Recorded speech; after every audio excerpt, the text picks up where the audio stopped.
할렐루야. 예, 오늘 또 주의 말씀을 또 함께 나누면서 이 잠언 우리 21장 후반 부분 여러분과 함께 묵상하려고 합니다.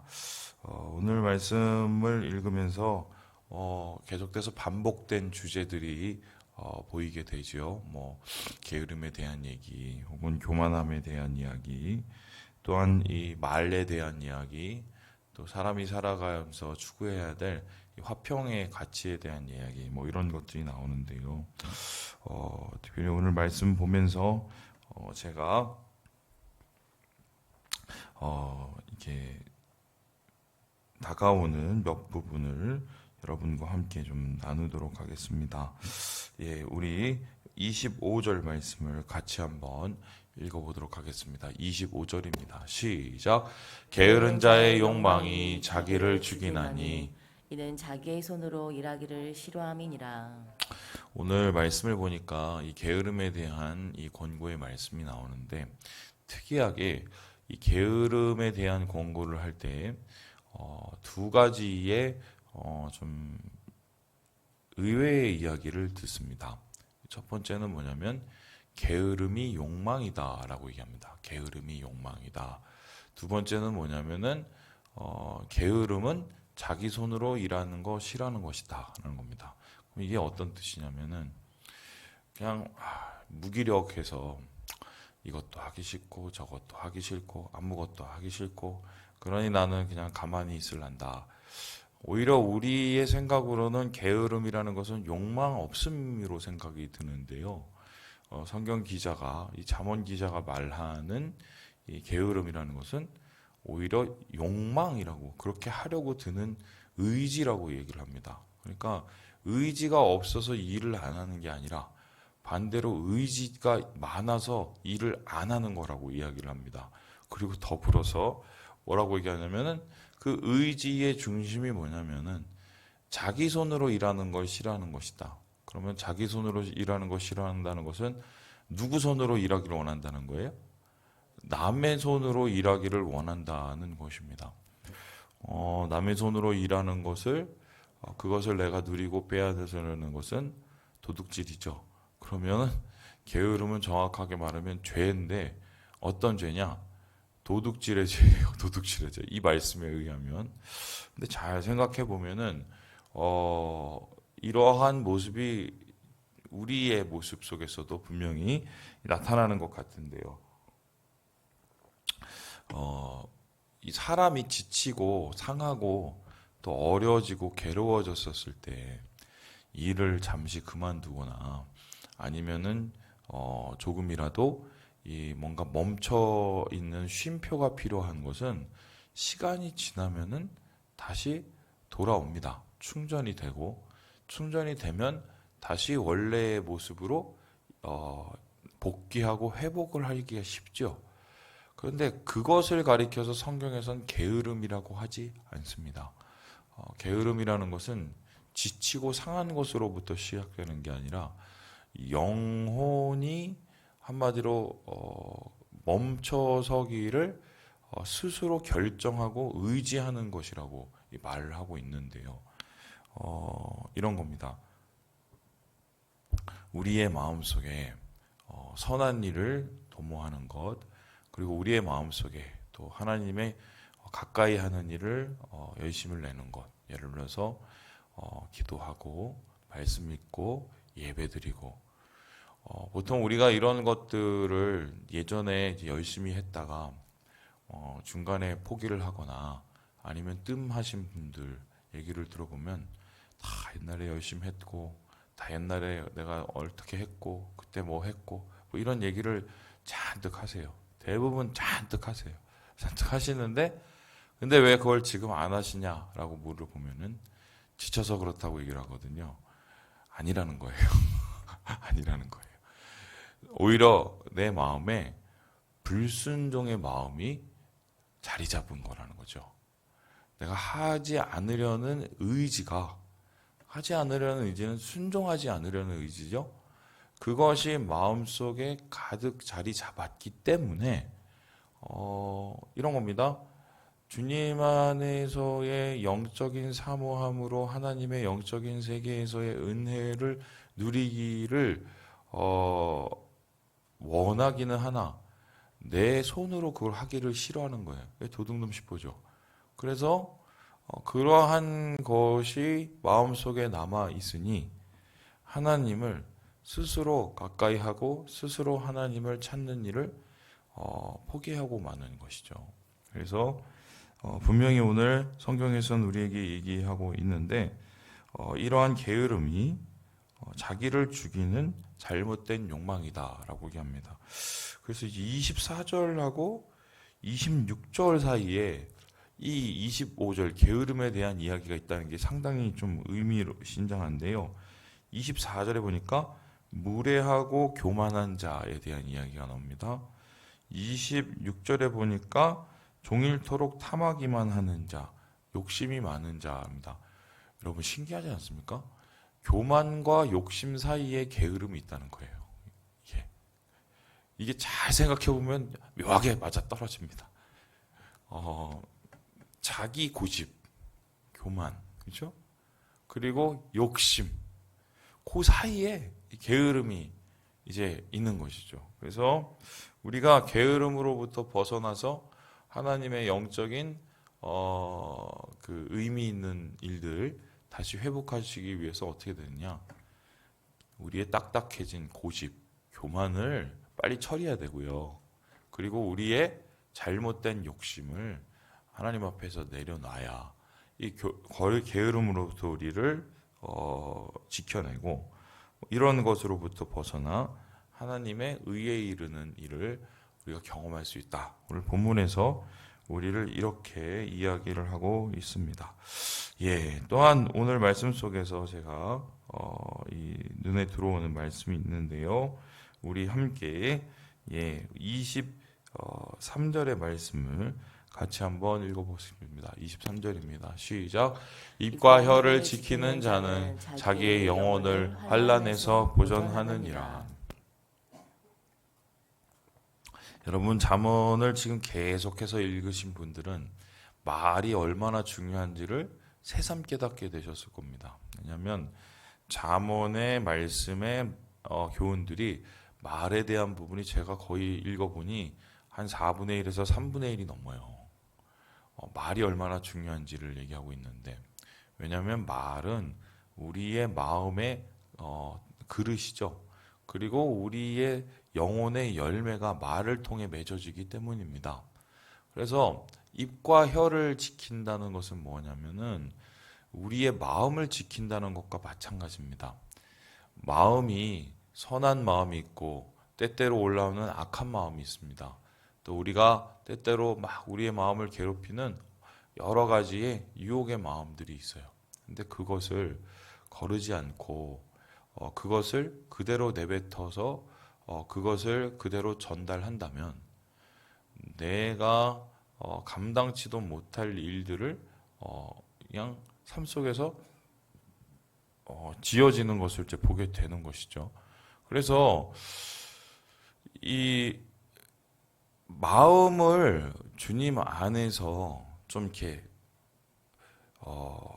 숙고하고 뭔가 걸러내고 또한 이것을 통해서 뭔가 소화해내고 이 작업이 먼저 선행이 되어야 말이 거룩해질 수가 있어요. 그냥 머리에서 바로 입하고 연결되시는 분들이 가끔씩 있는데 그거는 정말 영혼이 우리를 영혼이 괴로워질 수 있고 어려워질 수 있는 곳으로 이렇게 나아갈 수밖에 없다. 이렇게 말씀해서 이해하고 있는 것입니다. 그래서요, 이러한 이러한 말을 우리가 잘하고 마음을 지켜내기 위해서 우리가 항상 우리의 마음과 영혼이 하나님 안에서 거할 수 있도록 노력을 해야겠어요. 그러면은 입술에 파수꾼을 세워야 된다는 소린데요. 이렇게 입술에 파수꾼을 세운다는 것은 어떤 뜻이겠습니까? 요즘에 가장 문제가 뭐냐면 사람들이 조급해지고 사람들이 쉽게 화를 내고 또 사람들이 쉽게 충동적이 됩니다. 그 이유가 뭔지를 잘 살펴보면 우리 예지하고 요셉이를 살펴보니까 얘네들이 언제 이런 반응들이 나오는지를 제가 금방 알아차릴 수 있어요. 언제 얘네들이 가장 조급해지고 가장 충동적이 되고 가장 이 분노 조절이 힘드냐? 배고프고 배가 뭐 먹고 싶은 게 많을 때가 아니에요. 유튜브 보고 핸드폰 보고 앉았을 때 그리고 나서 애들의 행동이 이렇게 조급해지고 충동적이 되거든요. 왜냐면은 이거 뭐 속도가 엄청 빠른데 그거를 바로 인풋 하죠. 욕망을 계속해서 채워내죠. 그리고 어떻습니까? 거기에 유튜브의 이 이야기들이 보다가 마음에 안 들면 그냥 다 넘겨버리면 되잖아요. 스킵하면. 그러면 사람들이 그걸 지켜보는 것들은 보통 어떤 거냐면 자극적인 언어들이에요. 그걸 이제 계속해서 반복해서 보지요. 또 뿐만 아니라 그 자극적인 언어에는 인간의 감정을 긁어내는 이 소위 말해서 이 분노들이 이렇게 숨어 있거든요. 그래서 제가 요즘에 가장 큰 고민이 애들을 어떻게 하면 이 디지털 세계로부터 지켜낼까. 제가 오죽 답답했으면 우리 교회에 이제 그 집사님 한 분이 그 초등학교 교사분이 계세요. 근데 그분한테 정말 의뢰했어요. 이거 어떻게 해야 되냐고, 어떻게 해야 되냐고. 답이 안 나온다고. 저희가 집에서 와이파이도 끊어보고, 자, 뭐 이것저것 다 해봤는데 답이 안 나온다고. 그랬더니, 그 선생님이, 집사님이 의미심장한 얘기를 하시더라고요. 정부에서 예전에는 그런 디지털에 관한 이 교육들을 할 수 있는 지침이 가끔씩 나왔대요. 그런데 최근에는 그런 게 전혀 없대요. 왜냐? 요즘에는 이제 다른 식의 포인트가 바뀌었는데 그 디지털을 통해서 범죄하지 않는 그것만 이제 하기도 벅차다는 거예요. 예를 들어서 뭐 댓글로 다른 사람들 심각하게 뭐 비난을 한다던가 또 아니면 뭐 이 디지털로 왕따를 시킨다든가 이런 폭력들이 이제 애들 세계에서 너무 많이 이제 나타나니까 그것 막는 것도 버거워하는 게 지금 교육 현실이라고 얘기를 하더라고요. 그래서 제가 집사님한테 그랬어요. 우리가 좀 그러면 최소한 예수 믿는 가정들을 위해서 좀 우리가 뭔가를 할 수 있는 그런 좀 이렇게 조치들을 좀 이렇게 가이드를 좀 만들었으면 좋겠다고 뭐 이런 얘기를 저번에 우리 함께 나눈 적이 있는데요. 그만큼 시급하고요.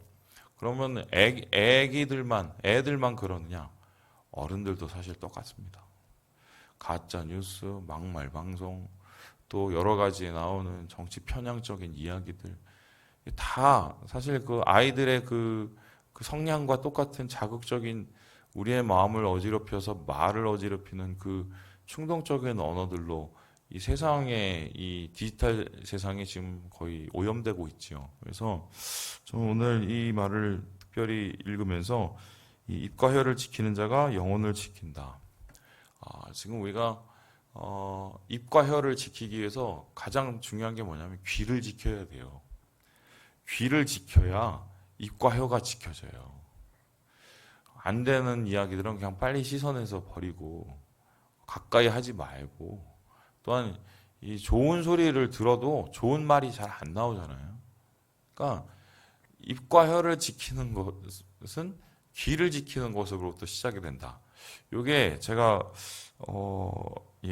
요즘에 듣는 이제 가장 적극적인 생각이다. 뭐 이렇게 얘기할 수 있습니다.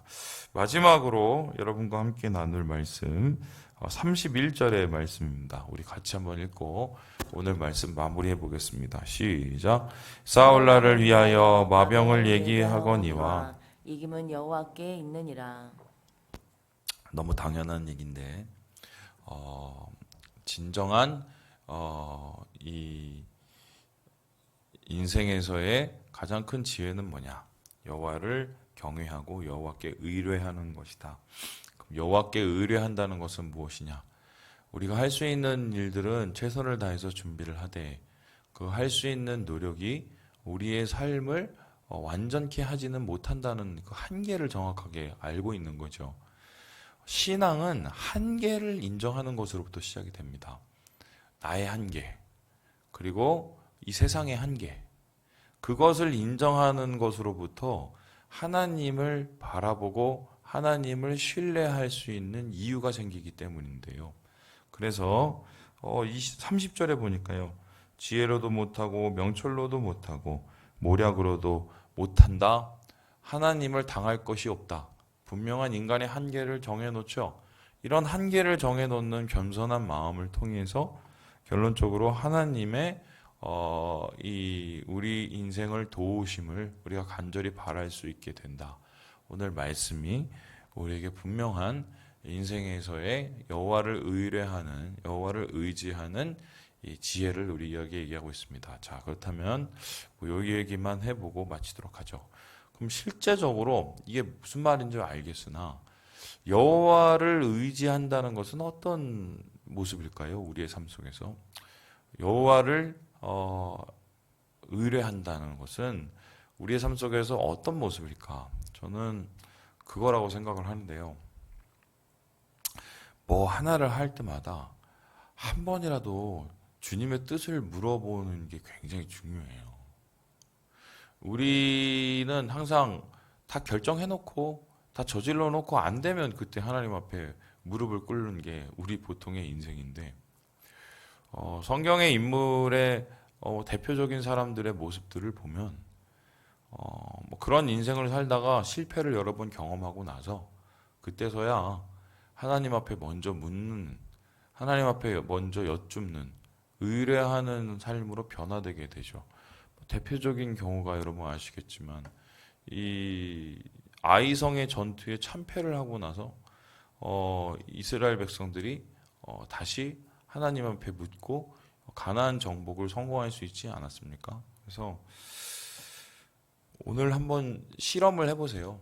뭐 하나를 할 때, 누구를 만날 때, 또 어떤 결정을 할 때, 뭐 그게 기도를 해서 때로는 들릴 수도 있고 안 들릴 수도 있으나 하나님이 이 부분을 어떻게 생각하시는지를 먼저 질문하고 그리고 행동하고 말을 해도 여러분 결코 늦지 않습니다. 그래서 그러한 이 여호와를 의지하고 의뢰하는 삶, 이러한 지혜로운 삶을 살아갈 때 하나님께서 그 얘기를 평탄케 해주실 것이다.